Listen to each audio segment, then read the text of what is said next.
Mga kaigsunan ko diha ni Kristo, tingali kitang tanan, familiar na niini nga salida, niini nga movie. Labi na akong naakit day Facebook account. Ang maong uluhan sa maong movie o salida, giuluhan kini og True Night and Day. Tungod sa akong pagkatsismuso, pagkaintrigero,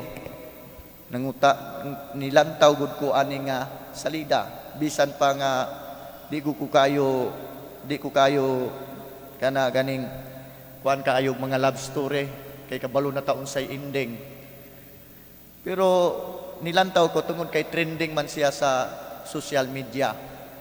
Ug nindot nga atong sinugdanan sa atong pagpamalandong karon sa mga pagbasa labi na sa ebanghelyo, kining linya sa katapusang bahin sa maong salida. Kining maong salida, True Night and Day, alang sa wala na sayod, love story ni Benjamin ug ni Jennifer. Ben ug si Jen. Nagbulag na sila Jen ug si Ben ug nagkita sila after 2 years. Ningon si Jen sa usa sa iyang mga linya, nagkanayon siya. I want you to be happy even though I'm no longer part of that happiness. Even though we're not together, I'm so happy that you were part of my life. Ganahan ko nga magmalipayon ka, bisan wala na ko'y labot sa imong kalipay. Bisan pa nga dili kita, ganahan ko nga nalipay gihapon ko, tungod kay nahimo kang kabahin sa ako ang kinabuhi. Ang punto mga igsoon ko diya ni Kristo nga atong pamalandungan, dili ingon nga ang ilang love story, kundili ang maong paghatag o kagawasan, ang maong sakripisyo ni Jen, aron lamang malingkawas, aron mahimong gawas nun si Ben, diha sa iyang paghigugma sa lain nga babaye. Iyang gisakripisyo, bisan gisakripisyo niya iyang gugma, kay para niya, bahandi man niya ang iyang gugma ngadto kang Ben. Mao kini ang lintunganay sa atong ebanghelyo karon. Nga unta kita, andam kita mo sakripisyo, aron gayud atong matagaan ug pagtagad ang maong bahandi sa ato ang kinabuhi. Nindot nga mangutana kita sa ato ang kaugalingon, unsa ang mga butang, mga pangitabo, mga handumanan, mga lugar nga bililhon alang kanato, tungod kay nagtuo kita nga kining mga butanga, kining nga mga panghitabo, kining nga mga lugar o mga handumanan naghatag nato og kalipay. Kinsa kini mga tawhana nga bililhon nato valuable diha sa ato ang kinabuhi, kay naghatag sila kalipay diha sa ato ang kinabuhi. Unsa man ang ato gibuhat aron mapadayagod nato nga sila bahandi sa ato ang kinabuhi. Diha sa ebanghelyo mga igsoon ko diha ni Kristo, tulo ka sambingay apan nindot nga they should be taken as one. There are three parables, but they should be taken as one. But we should take this individually sa ato ang pagpamalandong. Sa una nga sambingay, kabahin kini sa maong nag-uma, ug nakalutan niya ang maong bahandi, ug iyang gilubong og balik, ug iyang gipalit, iyang gibaligya ang tanan katigayunan, iyang gisakripisyo ang uban niyang katigayunan, aron iyang maangkon ng maong bahandi. Kumun kini sa mga Hudiyo, labi na sa Palestinian area. Walay bangko sa unang panahon. Mao nang ilang bahandi taguan nila sa yuta. Tingali ang mga edad-edaran dire, nakamatikod mo sa inyong mga apuhan. Ang mga plato nga kinakusgan nga plato nga mapagawas rag pista, isulod og kaban. Dahil ang uban ilubong nila sa yuta para dili hilabtan. Ingon ana usab ang mga diha sa Palestinian area, diha sa Hudiya, nga taguan ni ang mga bahandi ilang taguan ilalom sa yuta, ilang ilubong. ug niini og kinsa upalitan mapalit ng yuta adin na ay bahandi diha, kinsay nakapalit siya na tag-iya sa mong bahandi. Mauna ang pauna-una, mao kanang gisulti ni Jesus ang maong sambingay kay klaro kini sa mga naminaw niya. Unsa may leksyon niini diha sa atong tagsa-tagsa ka kinabuhi. Diha sa atong tagsa-tagsa ka kinabuhi di ay kaning atong gitawag nga ordinaryo nga gimbuhaton nato matag adlaw.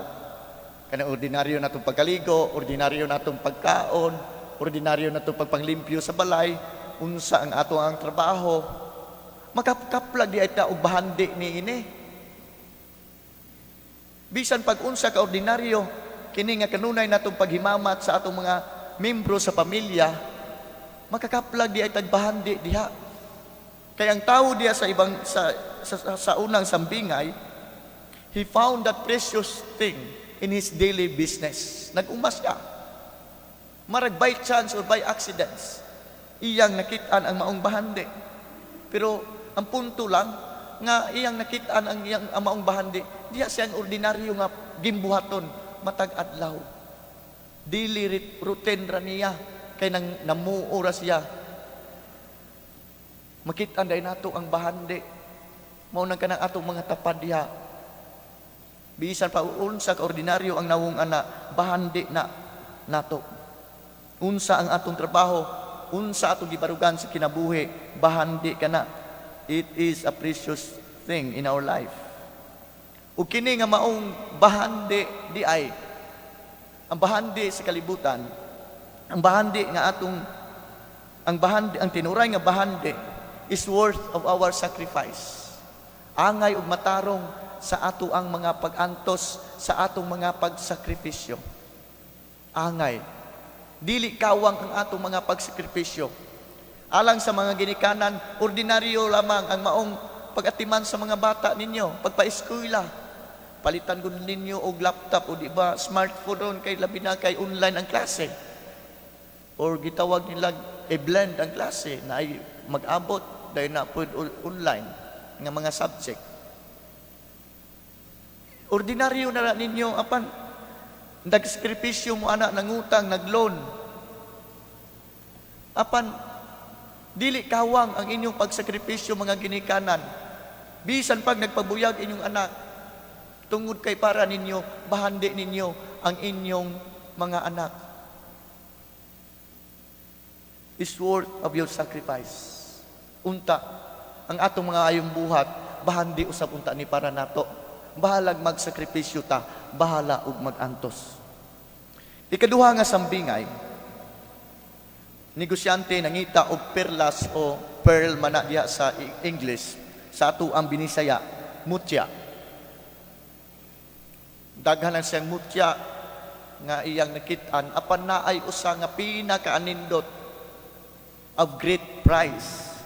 Nga maong iyang gibaligya usap ang tanan niyang katigayunan ug iyang gipalit ang maong mutya, ang maong pearl. Leksyon diha sa atong kinabuhi di ay daghan tang bahandi apan naay pinakaanindot, naay pinakadako, pinakamahal nga bahandi, pinakamahal nga mutya sa ato ang kinabuhi. Mao di ay ang Dios. Daghang mutya sa kinabuhi sa kalibutan. Apan ang pinakaanindot di ay mao ang Dios.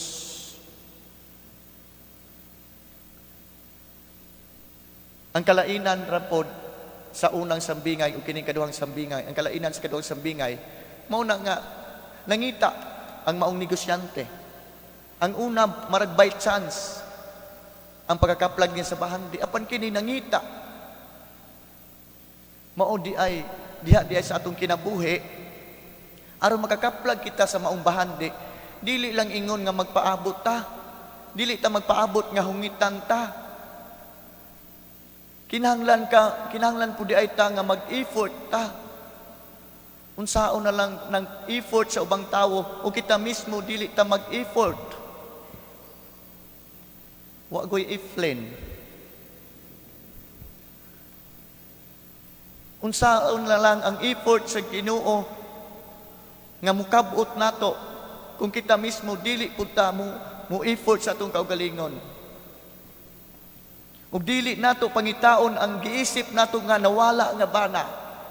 Ug giisip nato nga bahandi, ug giisip nimo, okay, imo din ang bana.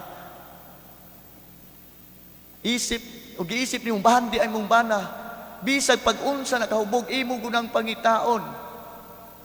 Usahay ang atong tendency mao ni nga ay dugay mao ra guna iyang kinaiyan dre.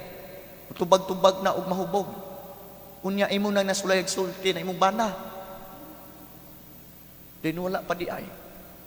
Gahusga na daan sa bana. Wala nangita. Diha sa atuang relasyon isip parishioners diha sa atong pagasimbahan. Subo lang paminawon usahay. Mukatol akong dalunggan ug kana akong ulo anang mingon nga gaunsa di ay mudre. Gaunsa mudre sayop din pangutanaha. Gaunsa di ay tadre. Nga sakop ra mo ni parokyaha, then wa ka balog unsay mga pangitabo. Unsa nang gibutang diha sa 3D diha sa gawas dre? Unsa din ang 400? Kinahanglan po di ay ta nga manggilabot. Mag-effort po ta diha sa atong kinabuhi. Kung nangita ta sa maong bahandi. Kinahanglan po di ay ta nga mo pagawas ta sa atong kusog. Dili ta magpaabot nga pahibaloon ta. Ang worst lagi gyud kung pahibaloon nga natay misa diri sa kapilya, dili gapon mo tambong. Natay gibuhaton diri, natay nobina sa kuan God the Father of humankind. Wala ra pod gyapon. Mo na worst kay gipangita na sa leader, hindi gyapon mag-effort pod. Mo gyapon na po diha sa mga problema sa mga liturgical celebrations nato, sa mga what is liturgically proper. Nabitaw ko ni doon lang ko unsa to imong gingon dre. At least nangutana nako, naklaro nako unsa po ilang pagsabot. Nay uban dira gud mangutana. Padayon ra gud unsay unliturgical. May nga na daghan ta problema nga magpaabot ta nga mo ganin na the worst is ung masultihan dili pasulti. Makitaan ta, makaplagan ta apan kita mismo magdumili sa pagkakaplag. Mao kana ang leksyon nato sa ikaduha nga sambingay. Sa ikatulong sambingay mga igsoon ko diha ni Kristo, ni ship siya dito sa panagat. Ikan sa uma, negosyo, hangtod panagat. Ang baling dayon nakakuha daghang isda. Nagtimaan kini sa simbahan. Ug unya birahon na sa daplen og hagpaton ang maayong isda ug ang daotang isda, ang dili maayong isda isalibay, ang maayong isda ibutang sa bukag. Mausab kana diha kini nagpasabot nga diha day sa simbahan mixtures ta, sagol ta, dili gud na parehas nga magparehas ta kinaiya tanan. Dili gani may magparehas kinaiya mga pare. Dili guna magparehas ta og kinaiya mo nang most of the time we are called to adjust and to be flexible. Dili atuang personalidad ang kasagaran nga basihan.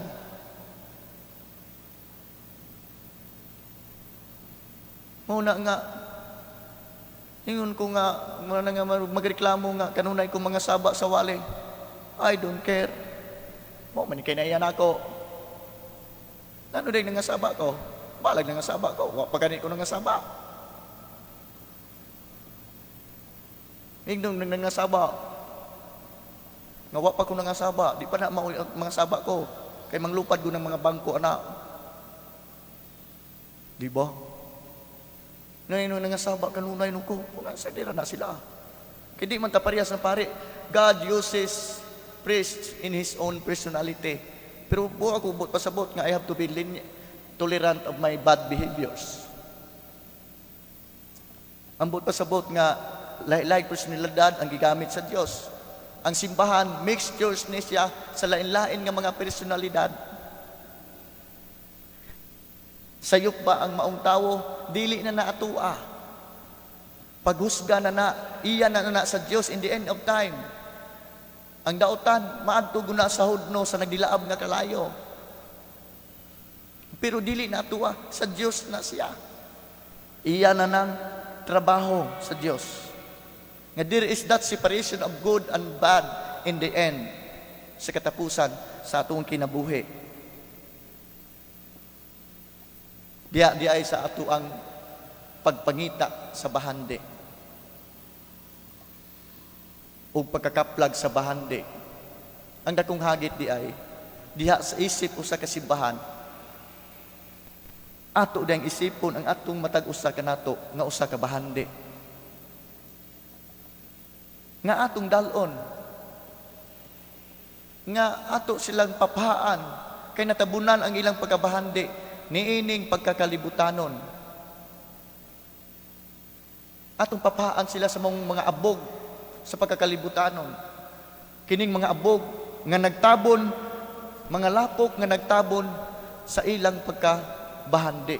Ato ning papahaan, ato silang dalon. Mangita tanila.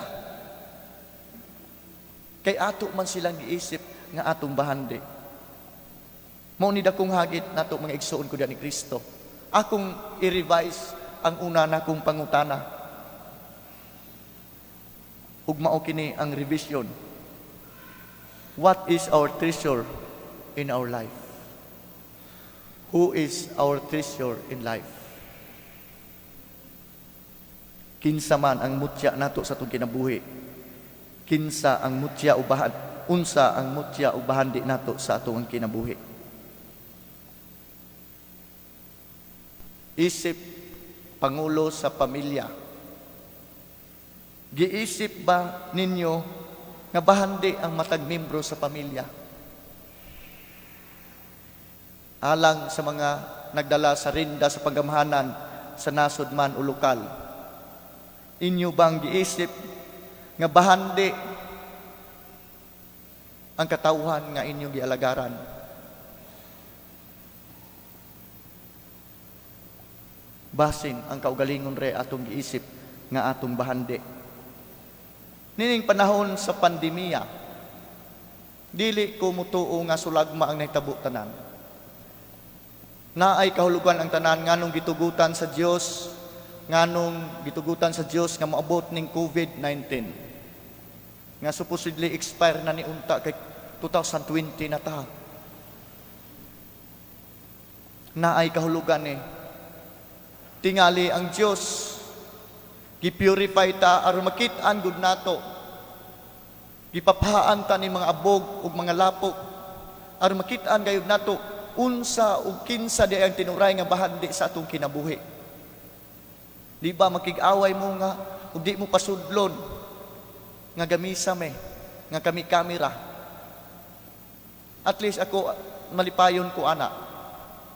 Kaysa ato pa bililhon di ay ninyo, bahandi di ay ninyo ang santos nga misa, ang santos nga Eucharistia. Bahandi di ay nato, mutya di ay nato ang santos nga Eucharistia, ang pinakadako, ang pinakaanindot nga bahandi sa ato ang kinabuhi. Mao na nga dili sulagma kining pandemya, naagunay kahulugan. Mo nang subo lang pamalandungon usahay. Nining panahon sa pandemya, unahon pa nato pag-discuss kining charter change, pag-usob sa ngalan ni ining NAIA, anti-terrorism law, ug uban pa, kaysa pag-systematize nato pag-atubang ni ining COVID-19. Pagpangita og alibyo ni ini o vaccine alang ni ini nga maong coronavirus aron mahunong na kini. Mas unahon pa man ni nato pait gani pamalandungon mo na magkapangutana ta, bahandi bata para nila,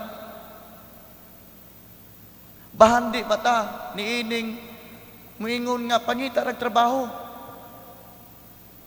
Kanang 11,000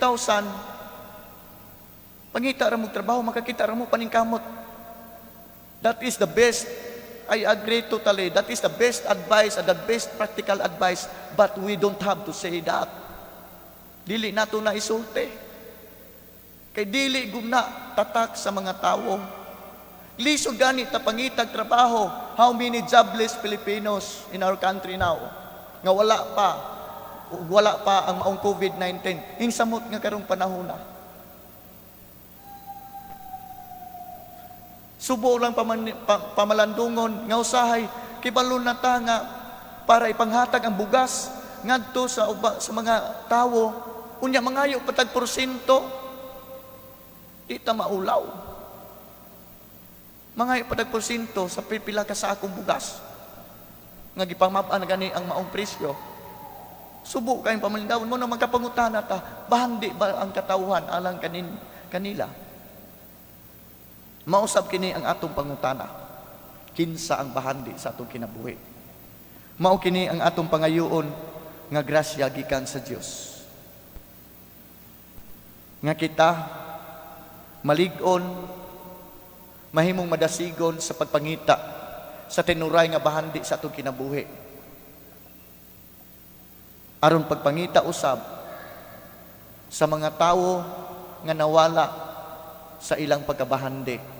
Aron maisip sila nga atong mga bahandi, aron kitang tanan magpanaw sa maong balik sa tinuray nga bahandi nga maong ang Dios nga maora ang makahatag nato sa tinuray nga kalipay. Amen.